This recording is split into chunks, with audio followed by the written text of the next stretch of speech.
Meet Tony. He's my student. He's about my age, and he's in San Quentin State Prison.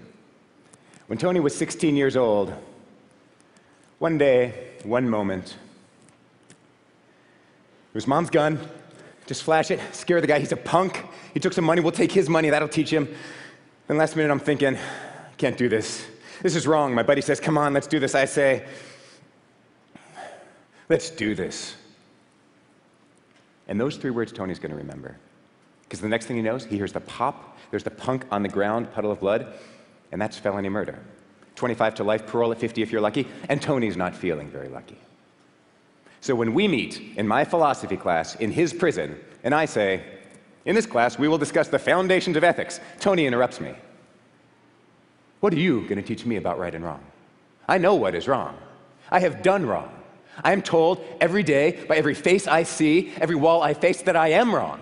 If I ever get out of here, there will always be a mark by my name. I'm a convict. I am branded wrong. What are you going to tell me about right and wrong? So I say to Tony, sorry, but it's worse than you think. You think you know right and wrong? Then can you tell me what wrong is? No, don't just give me an example. I want to know about wrongness itself, the idea of wrong. What is that idea? What makes something wrong? How do we know that it's wrong? Maybe you and I disagree. Maybe one of us is wrong about the wrong. Maybe it's you, maybe it's me. But we're not here to trade opinions. Everyone's got an opinion. We are here for knowledge. Our enemy is thoughtlessness. This is philosophy. And something changes for Tony. Could be I'm wrong. I'm tired of being wrong. I want to know what is wrong. I want to know what I know. What Tony sees in that moment is the project of philosophy. The project that begins in wonder, what Kant called admiration and awe at the starry sky above and the moral law within. What can creatures like us know of such things?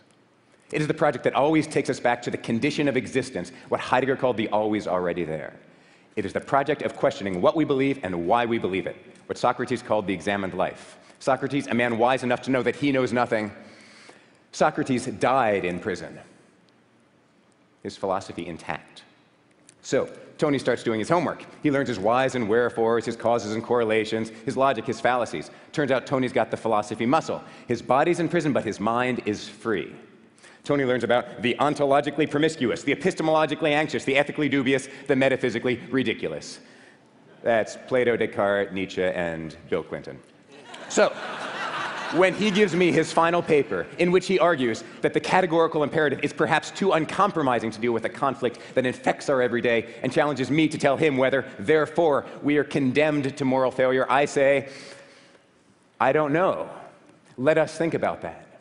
Because in that moment, there's no mark by Tony's name. It's just the two of us standing there. It is not professor and convict. It is just two minds ready to do philosophy. And I say to Tony, let's do this. Thank you.